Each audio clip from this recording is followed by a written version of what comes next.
Assalamualaikum warahmatullahi wabarakatuh. Kami dari kelompok 3 PGSDA 2018 akan membawakan materi tentang analisis implementasi manajemen berbasis sekolah dalam pemberdayaan guru di bidang keuangan sekolah. Yang beranggotakan saya sendiri, Ramadhani Fajri, Wijaya Sinta Setianingrum, Siti Ariyanti Lestari, Ajijah Humairah Firdaus, dan Yanti Wulandari.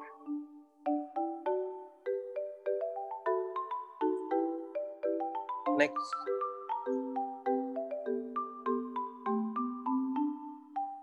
Kami di sini akan membawakan beberapa materi, yaitu ada pengertian manajemen berbasis sekolah, pengertian pemberdayaan guru, asas pemberdayaan guru, tahapan pemberdayaan guru, dan pemberdayaan guru dalam pengelolaan keuangan sekolah.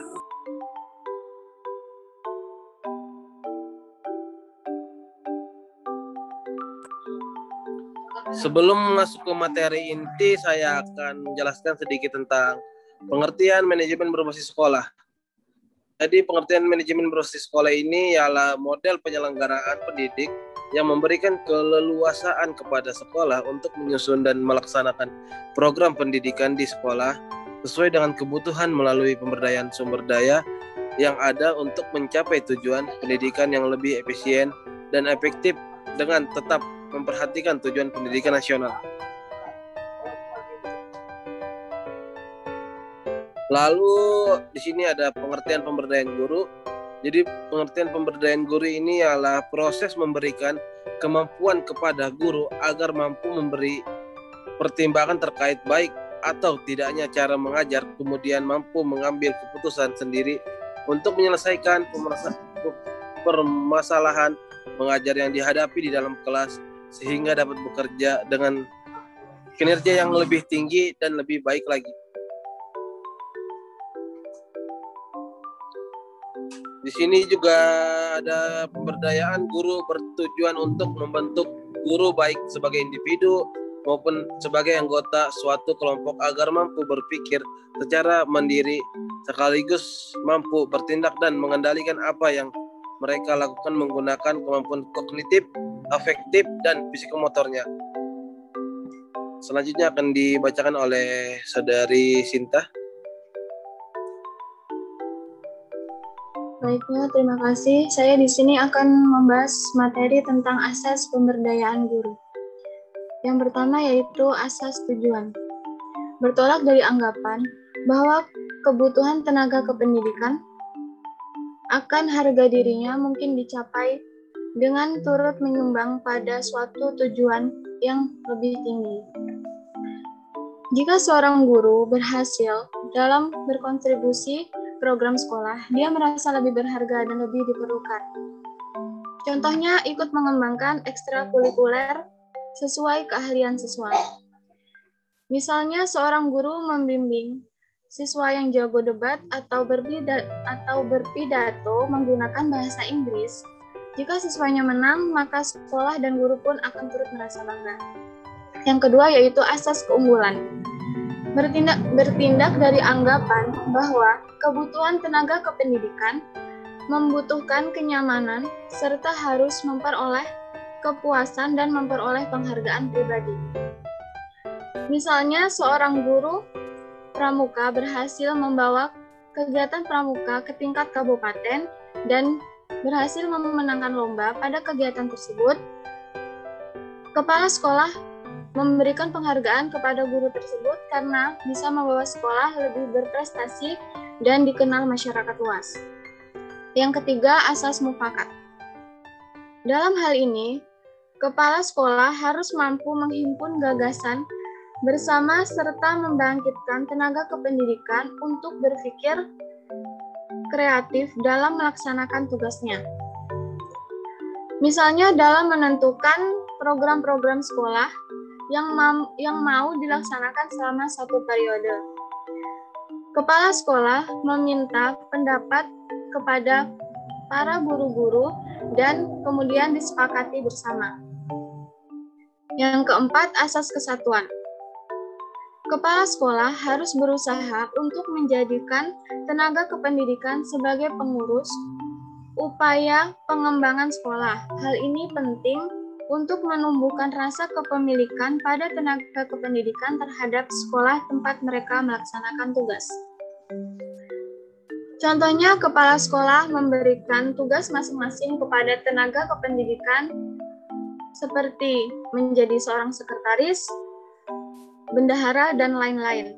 Jadi, seluruh tenaga kependidikan memiliki tugas dan tanggung jawab masing-masing di sekolah tersebut. Yang kelima, asas persatuan. Kepala sekolah harus mampu mendorong para tenaga kependidikan untuk meningkatkan profesionalismenya dalam melaksanakan tugas dan fungsinya untuk mencapai tujuan dan misi sekolah. Hal ini dapat dilakukan misalnya dengan sistem imbalan terhadap setiap kegiatan yang dilakukan oleh bawahan.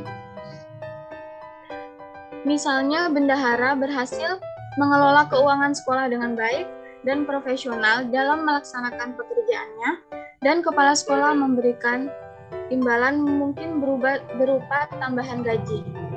Yang keenam, asas empirisme.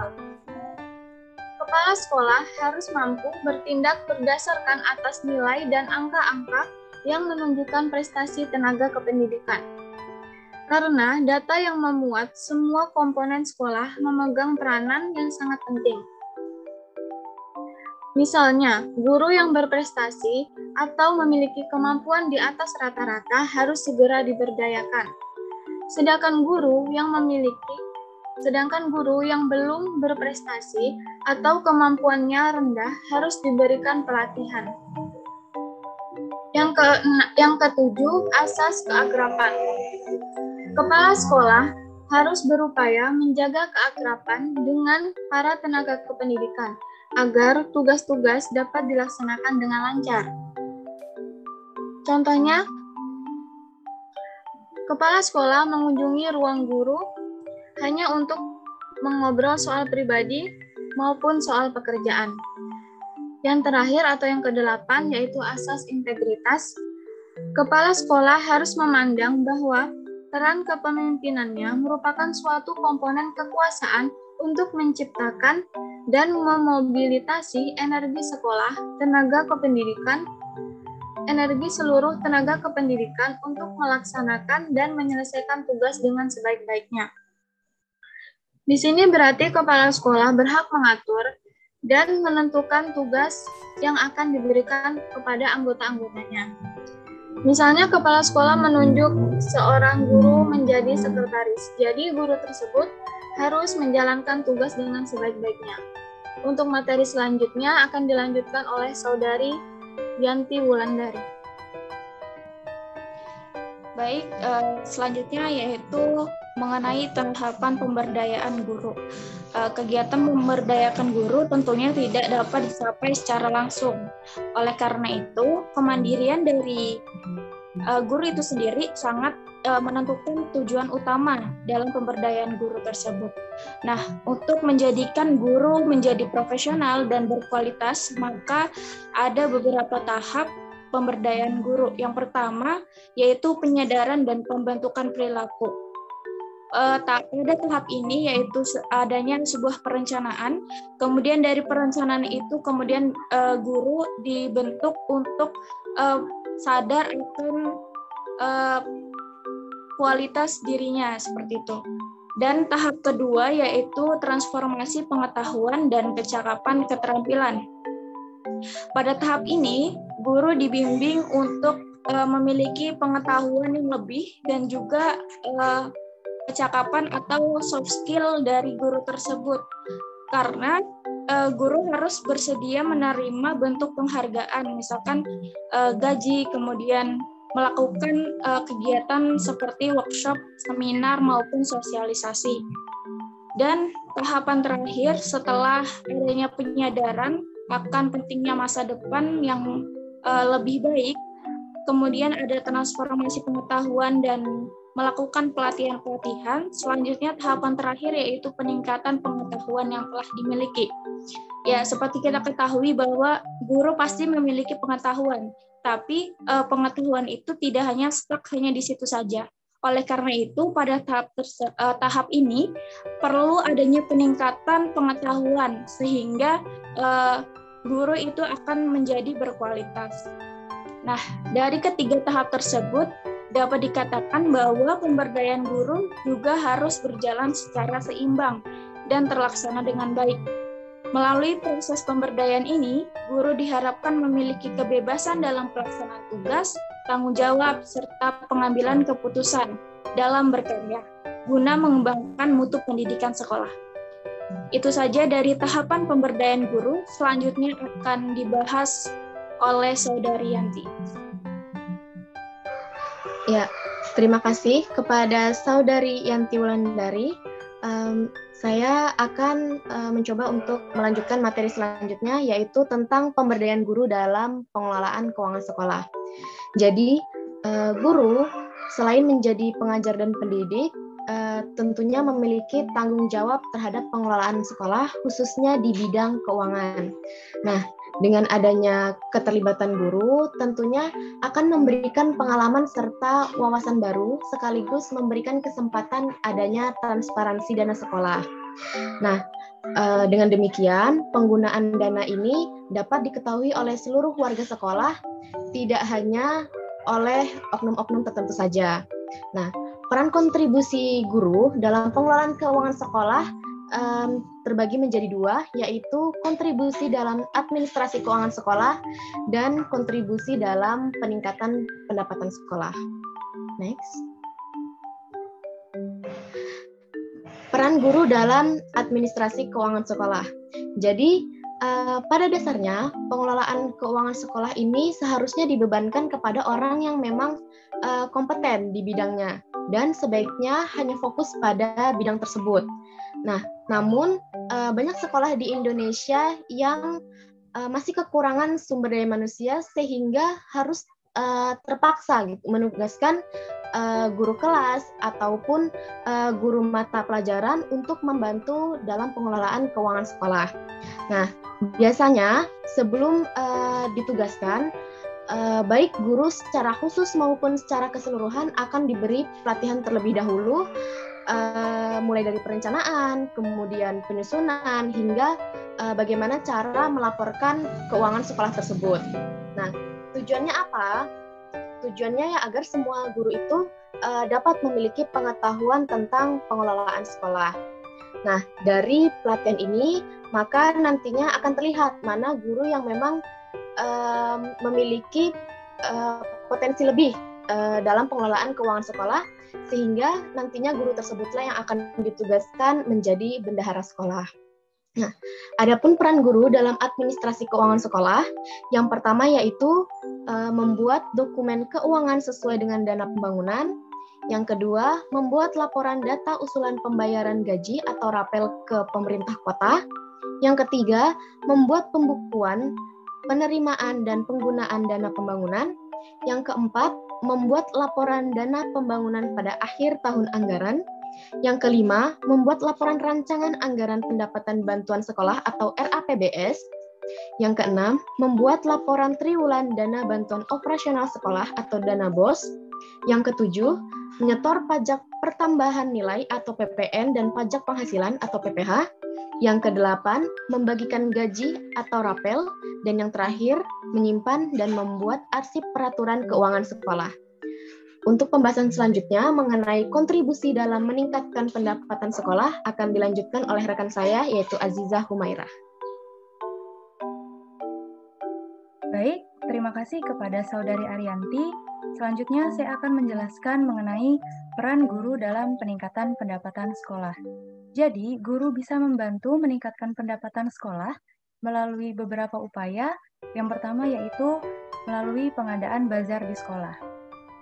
Upaya yang pertama ini bisa dilakukan oleh guru-guru yang mengajar di mata pelajaran kesenian, guru prakarya dan kewirausahaan, serta guru-guru yang memang memiliki bakat di bidang kerajinan tangan. Nantinya, guru-guru ini baik secara mandiri maupun bekerja sama dengan peserta didik bisa menghasilkan barang-barang dari hasil kerajinan tangan yang nantinya akan dijual di bazar sekolah. Tentunya bazar sekolah ini memiliki target pasar yaitu masyarakat yang ada di luar sekolah. Jadi, barang-barang hasil kerajinan tangan ini akan dijual di bazar sekolah dan dibeli oleh masyarakat yang ada di luar sekolah. Kemudian, hasil penjualannya akan menjadi tambahan pendapatan bagi pihak sekolah. Selain bisa membantu peningkatan pendapatan sekolah, pengadaan bazar ini juga bisa bermanfaat untuk meningkatkan daya kreativitas guru dan bisa memupuk jiwa kewirausahaan yang ada dalam diri guru. Kemudian, upaya yang kedua yaitu melalui pembudidayaan tanaman hidroponik. Upaya yang kedua ini bisa dilakukan oleh guru-guru yang mengajar di mata pelajaran ilmu pengetahuan alam atau oleh guru-guru yang memang memiliki kegemaran untuk membudidayakan tanaman secara hidroponik. Biasanya, tanaman-tanaman yang dibudidayakan di sekolah dengan cara hidroponik ini adalah tanaman kangkung dan selada. Mengingat bahwa tanaman-tanaman ini adalah tanaman yang biasa kita konsumsi sehari-hari, maka dari pihak guru dan pihak sekolah bisa memanfaatkan peluang ini untuk meningkatkan pendapatan sekolah. Nantinya, hasil panen dari tanaman hidroponik ini bisa dijual kepada masyarakat di sekitar sekolah, masyarakat setempat, dan hasil penjualannya nanti akan masuk ke dalam pendapatan sekolah. Selain bisa meningkatkan pendapatan sekolah, pembudidayaan tanaman hidroponik ini juga bisa menjadi media pembelajaran bagi peserta didik dan bisa menjadi salah satu program unggul yang dimiliki sekolah agar sekolah memiliki nilai lebih tersendiri. Kemudian upaya yang ketiga yaitu melalui pengadaan kantin sekolah. Untuk upaya yang ketiga ini bisa dilakukan oleh seluruh guru yang ada di sekolah. Jadi nanti dari pihak sekolah akan menyediakan petak-petak kantin yang akan dikelola oleh guru-guru di sekolah tersebut. Selanjutnya dari pihak sekolah akan memberikan kebebasan kepada guru apakah akan mengelola secara pribadi atau akan meminta bantuan kepada keluarga atau tetangganya untuk berjualan di kantin tersebut. Di dalam pelaksanaannya, nantinya pihak sekolah hanya akan mengambil biaya sewa petak kantin dari pihak guru. Jadi, hanya akan mengambil biaya sewa dan untuk hasil keuntungan atau hasil penjualan dari kantin akan murni menjadi hak milik dari guru itu sendiri. Selanjutnya, biaya sewa yang menjadi pendapatan bagi sekolah akan dialokasikan sebagian dananya menjadi tunjangan hari raya bagi para guru yang ada di sekolah tersebut dan sebagian dana lainnya akan dialokasikan untuk pemeliharaan bangunan kantin itu sendiri. Baik, selanjutnya akan saya kembalikan kepada Saudara Rama.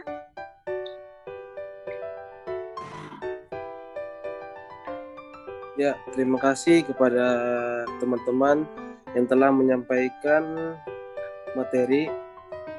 Mohon maaf jika ada kesalahan. Semoga video ini bermanfaat. Wassalamualaikum warahmatullahi wabarakatuh.